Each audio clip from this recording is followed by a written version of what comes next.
let's discuss some PYQs, official PYQs from last almost 10 to 11 years. तो उनमें से कुछ कुछ PYQs हमने निकाले हैं, उसको थोड़ा डिस्कस कर लेते हैं हम. ओके, ठीक है. तो कुछ कुछ हम वो डिस्कस कर लेते हैं. तो the topics sir, included topics are magnetic effects of current, reflection, refraction, human eye, motion, force, current, electricity. Okay, तो इन टॉपिक को हम कवर करके कुछ कुछ पीवाईक्यू करते रहेंगे. ऐसे पीवाईक्यू सीरीज हम बनाते रहेंगे. Don't worry. ओके, आज जितना हो सके हम पीवाईक्यूज डिस्कस कर लेते हैं इस वीडियो में. Okay, see, read the first question. This question is from 2018 CT NBA 2. The magnetic field strength of a current carrying wire at a particular distance from the axis of the wire. Yes. तो यहाँ पे पूछा गया है कि like एक wire से particular distance में, that means distance is fix. Particular distance means जिस पॉइंट में हम मैग्नेटिक इफेक्ट, मैग्नेटिक फील्ड निकालने वाले हैं करंट कैरिंग कंडक्टर के कारण. Okay, that point is fix. That means the distance from the conductor to that point is fixed. अभी किसके ऊपर डिपेंड करेगा? तो करंट का क्या था? Magnetic field due to a current carrying coil और करंट कैरिंग कंडक्टर क्या था? B equals to, colour change कर लेते हैं, ठीक है. Let me take white. B equals to mu naught I 2 pi D. Yes, this is the formula for magnetic field due to a current carrying conductor. Okay. Now, since the question is telling that the distance is fixed, the particular point where we have to find a magnetic field वो fixed है. Yes, हमको सिर्फ निकालना है current का भी. Okay, sorry, हमको सिर्फ निकालना है मैग्नेटिक फील्ड किसके ऊपर डिपेंड करता है. ओके, मैग्नेटिक फील्ड किसके ऊपर डिपेंड कर रहा है. तो देखो, डिस्टेंस बाकी सब तो कांस्टेंट ही है. 2 pi mu naught, those are constant. रहा कौन? D and I. डी का distance is fix. So ultimately B will depend on किसके ऊपर डिपेंड करेगा? करंट. सो यस, तो ऑप्शन कौन सा होगा? Depends upon the radius of the wire. No, depends upon the current in the wire. Option A. Option A is correct option. Okay, next. A force F acting on an electric charge Q in presence of an electromagnetic field moves with the charge parallel to the magnetic field with velocity v. Then force is equal to किसके equal? Okay. Now since it is electromagnetic wave, so you will get electric field as well as magnetic field. Yes. Since it is an electromagnetic wave, so you will get electric field as well as the magnetic field. Okay. Now हमको क्या मिला था? हमको क्या मिला था? Lawrence force में क्या था? लेट्स टेक व्हाइट बोर्ड निकाल लेते हैं हम. ठीक है, व्हाइट बोर्ड में थोड़ा डिस्कस कर लेते हैं इसके ऊपर. या is the white board. Okay, तो लॉरेंस फोर्स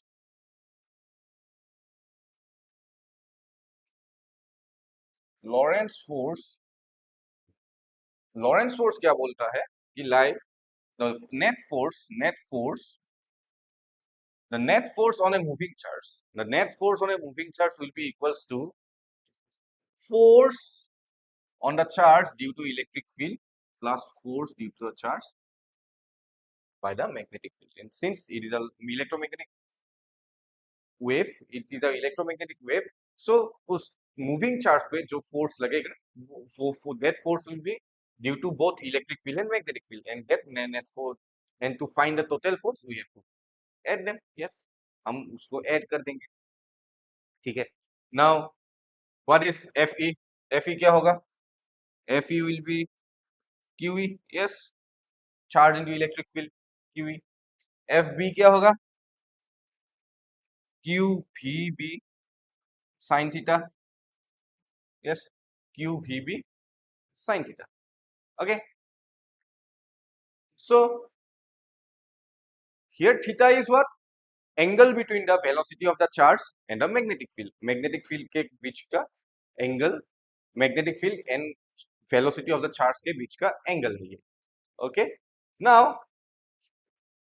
क्वेश्चन में क्या बोला गया है, क्वेश्चन में बोला गया है कि where E electric field magnetic field respectively charge charge is charge, जो चार्ज मूव कर रहा है, moving charge is parallel to the magnetic field, moving charge is parallel to the magnetic field, मतलब चार्ज अगर ऐसे मूव कर रहा है तो मैग्नेटिक फील्ड का भी डायरेक्शन ऐसा ही होगा। यस, जिस डायरेक्शन में मैग्नेटिक फील्ड है उसी डायरेक्शन में चार्ज मूव कर रहा है। तो यहाँ पे एंगल क्या होगा, if two things are moving in if two things are parallel और both are in the same direction, तो मैंने पहले ही बताया है कि if two things are in same direction or if two things are parallel then angle between them will be zero। तो यहाँ पे थीटा इक्वल्स टू 0 डिग्री, ये याद रखना। when they are parallel this theta will be 0, angle will be 0 degree, when they are anti parallel it will be 180 degree. Okay, and perpendicular हमको पता ही है। तो यहाँ पे अगर हम थीटा का वैल्यू 0 डिग्री पुट करेंगे तो अल्टीमेटली एफ बी का वैल्यू क्या आएगा, एफ बी का वैल्यू 0 आएगा, साइन 0 इक्वल्स टू 0, तो अल्टीमेटली एफ बी का वैल्यू 0 आएगा। तो contribution when a charge is moving parallelly to the magnetic field, contribution force का, टोटल फोर्स का कंट्रीब्यूशन जो देगा that will be only given by this electric force due to this electric field. Yes, तो ultimately F net का value क्या आएगा, F net का value आएगा क्यूई। यस, क्योंकि ये तो जीरो ही हो जाएगा क्योंकि because the charge is moving parallelly. Yes, so the correct option will be which one, the correct option will B option A qE. Yes, okay, आया समझ। नेक्स्ट क्वेश्चन में चलते हैं, यहाँ पे अच्छे से एक्सप्लेनेशन दिया हुआ है। ओके, पढ़ लेना। ओके,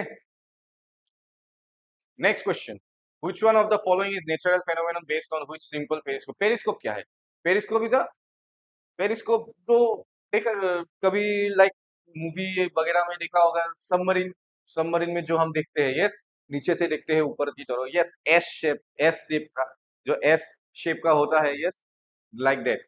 तो ऊपर एक मिरर होगा, वहां से लाइट आएगा, रिफ्लेक्ट होके नीचे वाले मिरर में आएगा और हमको दिखाई देगा। तो there are two mirrors, yes, there are two mirror. तो वहां पे मिरर यूज हुआ, तो वहां पे क्या यूज होगा, कुछ phenomenon, reflection, reflection of light, periscope में रिफ्लेक्शन ऑफ लाइट यूज होगा। तो तुम लोग पढ़ लेना अलग अलग टाइप ऑप्टिकल इंस्ट्रूमेंट्स में कौन सा फेनोमेनन यूज होता है। ज्यादा we don't have to go to the deep, ये इतना ज्यादा डीप में नहीं जाना कि रिजोल्यूशन निकालना है या एंगुलर रिजोल्यूशन निकालना है। No, we don't need those things, but we need किस इंस्ट्रूमेंट में कौन सा वाला फेनोमेनन यूज हो रहा है। Either it can be reflection, either it can be refraction, scattering, dispersion, वगैरह वगैरह। तो कौन सा फेनोमेनन किसके ऊपर किस इंस्ट्रूमेंट में यूज हो रहा है वो देख लेना अच्छे से, ठीक है। और अभी भी टाइम है एग्जाम के लिए, तो अच्छे से देखो कि कंसेप्ट वंसेप्ट क्लियर करो। ओके, कंसेप्ट क्लियर करो, क्वेश्चन तो देख ही रहे, these are official question, question are coming from based on concept and calculation. तो प्रैक्टिस करो, कैलकुलेशन का स्पीड बढ़ेगा, कैलकुलेशन आराम से कर पाओगे। ओके, देन कंसेप्ट को क्लियर करो, पढ़ना पड़ेगा concept, you have to clear your concept, physics questions are only based on concept. Yes, तो कंसेप्ट को आराम से क्लियर। ओके, नेक्स्ट क्वेश्चन, ये तो पता ही है हमको, कौन सा वाला होगा, the mirror use as a rear view mirror is, बोलो बोलो बोलो, convex. Yes, convex mirror. Concave mirror कहाँ पे यूज होता है, डेंटिस्ट यूज करता है कनकेव मिरर। यस, तो कौन सा मिरर, कौन सा लेंस कहाँ पे यूज होता है वो भी देख लेंगे, सिंपल। यस, या periscope looks like this. Yes, इसकी तरह लगता है periscope.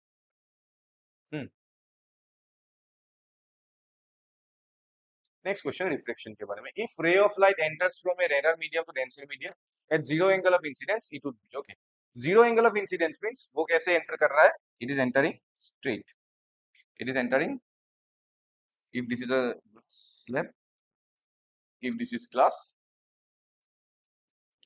this is normal, this is normal।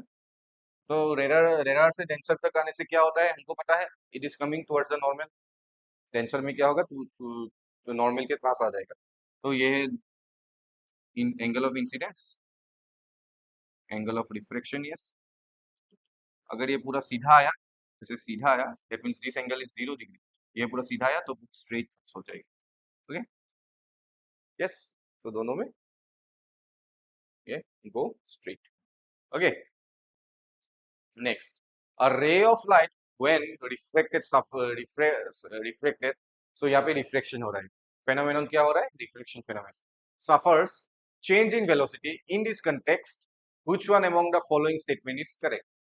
तो रिफ्रैक्शन में क्या हो रहा है वही पूछा गया है कि velocity increases as the ray passes from the rare to denser medium, rare से डेंसर जाने में वेलोसिटी इंक्रीज होती है, मतलब डेंसर मीडियम में वेलोसिटी ज्यादा है बोला गया है।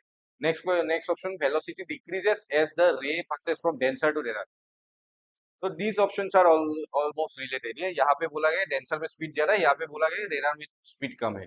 ओके, थर्ड ऑप्शन वेलोसिटी वो तो हो ही नहीं सकता, yes by the way velocity decreases as the ray passes from rare to denser, yes denser में ऑब्वियसली डेंसर में उसका वेलोसिटी कम हो जाता है। दो मीडियम दो मीडियम हम लेंगे, अगर जिस मीडियम में वेलोसिटी कम है उसी से तो हम ऐसे ही कंसेप्ट ही यही है ना, जिस मीडियम में लाइट का वेलोसिटी कम, लाइट का स्पीड कम है वही डेंसर मीडियम है, जिसमें दो मीडियम के बीच का जिसमें ज्यादा वेलोसिटी है वो रेयर होगा, जिसमें कम वेलोसिटी है कम स्पीड होगा वो डेंसर होगा। तो अल्टीमेटली क्या है, वेलोसिटी डिक्रीज करेगा इन डेंसर मीडियम, तो velocity decreases as the ray passes from rare to denser medium, denser medium जब पहुंचेगा तब उसका स्पीड डिक्रीज होगा। ओके, ठीक है। तो there are more questions here, तो हम क्या करेंगे, will do these questions then we'll do make a video again। okay,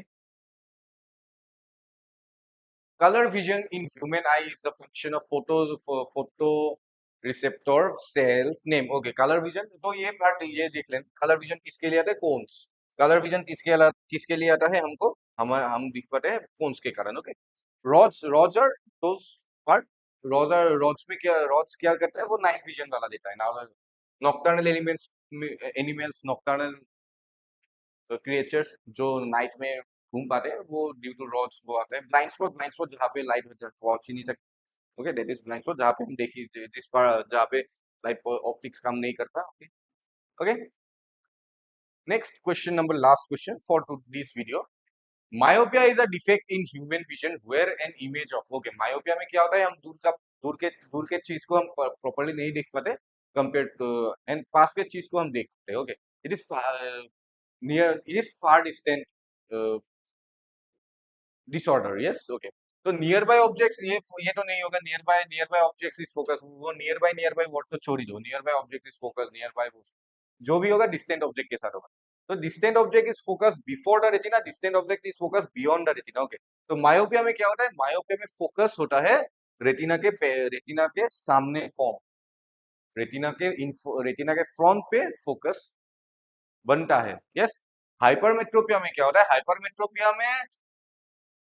hypermetropia होता तो ऑप्शन कौन सा होता, nearby objects focus before the retina, no, nearby objects focus beyond the retina ये वाला होता अगर हाइपरमेट्रोपिया होता। हाइपरमेट्रोपिया में याद रखना focus is forming behind the retina, that means focus form ही नहीं हो रहा, बिहाइंड द रेटिना तो फॉर्म नहीं हो सकता प्रैक्टिकली, तो मतलब वहां पे फोकस हम इसको एक्सटेंड करेंगे तो फोकस पीछे बन रहा है, मतलब फोकस फॉर्म ही नहीं हो रहा है। ठीक है, तो hypermetropia is near by disorder, वहां पे focus behind the retina form होता है। Myopia is a distant disorderness. Okay, वहां पे क्या होता है, फोकस कहाँ पे फॉर्म होता है, in front of the retina form होता है, तो ये याद रखें। For myopia it is distant, दूर का चीज नहीं देख पाते, फोकस आगे बिफोर द रेटिना, रेटिना के आगे फॉर्म होता है। हाइपरमेट्रोपिया में दूर पास के चीज को हम देख नहीं पाते लेकिन फोकस पीछे फॉर्म होता है। ओके, रेटिना के पीछे, तो ये याद रखना। ठीक है, तो in the next video we will discuss more PYQs on physics, yes. तो मिलते हैं नेक्स्ट वीडियो में, तो तब तक के लिए क्या करना है, तब तक के लिए पढ़ना है। Yes, you have to clear the concept, you have to go through the PYQs, you have to do numericals, yes. तो आराम से करो, हो जाएगा एग्जाम क्लियर, टाइम है अभी भी almost, you have almost 13 to almost 20 days, yes, almost 20 days you have for two exam, और आराम से प्रिपेयर करो। ओके, और not only physics, every subject. Okay, every subject आराम से प्रिपेयर करो, पर इफ कुछ तुमने सोच लिया है कि ये मेरे को करना है तो अच्छे से करो, जो भी कर रहे हो अच्छे से लाइफ, ठीक है। ऐसे कि घर वाले ने बोला कि करो, नो, जो भी कर रहे हो ना अच्छे से करो, फोकस्ड होके करो, ताकि after achieving the after getting the success वो स्टोरी अलग किसी लोगों को सुना के तुमको अच्छा लगना चाहिए। ऐसा नहीं कि मैंने ट्राई किया नहीं, मैंने ट्राई किया था, अच्छे से किया था, हो गया, वो होना चाहिए। यस, तब तक के लिए बाय बाय, जय हिंद। ठीक है।